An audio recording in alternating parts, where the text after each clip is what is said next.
जय सिया राम भक्तों। आज मैं आपको एक बहुत ही प्यारी सी कहानी सुनाने वाली हूँ। भगवान जगन्नाथ को भिक्षा क्यों मांगनी पड़ी। एक बार लक्ष्मी देवी अपनी भगतनी श्रेया चांडाल के घर पर आशीर्वाद देने गई हुई थी। वहाँ से निकलते हुए उन्हें भगवान जगन्नाथ और बलराम ने देख लिया। अब बलराम जी को यह बात बिल्कुल भी पसंद नहीं आई कि लक्ष्मी जी एक चंडाल के घर में जाकर आई हैं, इसलिए उन्हें जगन्नाथ जी को यह आदेश दिया कि वो लक्ष्मी जी को श्री मंदिर से बाहर निकाल दे। अब भगवान जगन्नाथ की फंस गए, क्योंकि बड़े भाई की आज्ञा मानना बहुत ज़रूरी था। इसलिए उन्हें लक्ष्मी देवी का क्रोध अपने सिर पर ले लिया, जिसके फलस्वरूप लक्ष्मी देवी अपने सारे ऐश्वर्य और सेवकों के साथ मंदिर छोड़कर चली गईं। अब अगले दिन बलराम जी प्रातःकाल भोग की प्रतीक्षा करते रहे, लेकिन कोई भोग नहीं आया। उन्होंने जगन्नाथ जी से पूछा, क्या बात है, आज कोई भोग लेकर नहीं आया? आज भोग लाने में इतना विलंब क्यों हो रहा है? जगन्नाथ जी ने अपने पेट पर हाथ रखते हुए कहा, भैया, आज से कोई भोग नहीं आएगा, क्योंकि लक्ष्मी देवी अपने सेवकों के साथ ये मंदिर छोड़कर चली गई हैं। जब बलराम जी ने सुना तो उन्हें कहा, चलो अच्छी बात है, यदि लक्ष्मी देवी ने भूल की है तो प्रायश्चित तो करना ही पड़ेगा। कोई बात नहीं, अब हम अपना भोग स्वयं बनाएंगे। यह सोचकर जगन्नाथ जी और बलराम जी ने रसोई घर में प्रवेश किया।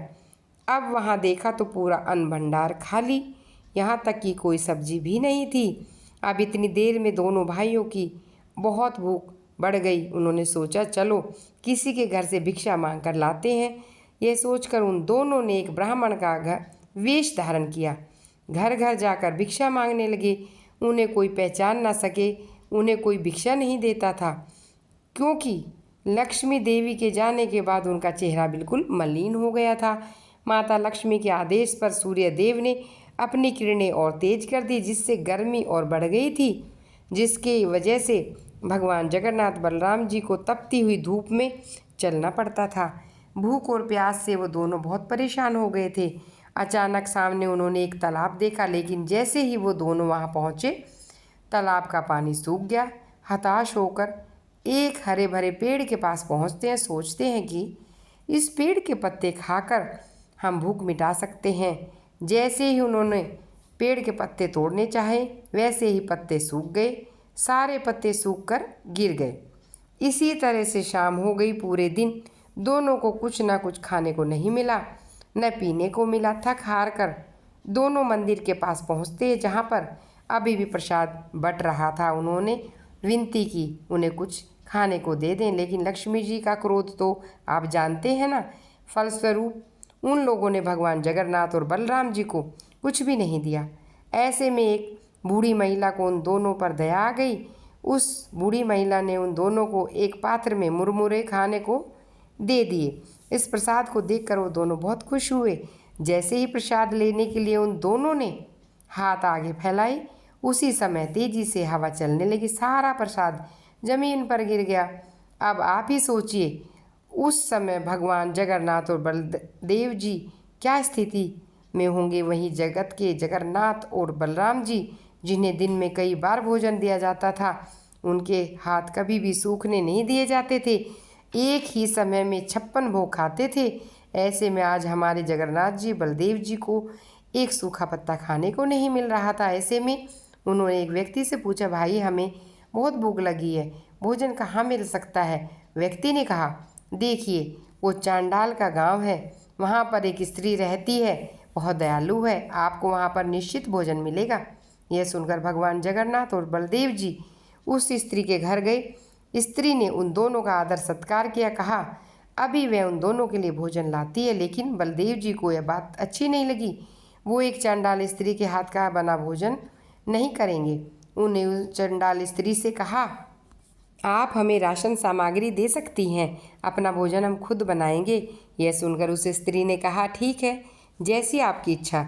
यह कहकर उसने घर में से एक नए स्थान पर चूल्हा बना दिया और स्वच्छ नए बर्तन दे दिए। बलराम जी की इच्छा अनुसार सारी व्यवस्था कर दी गई।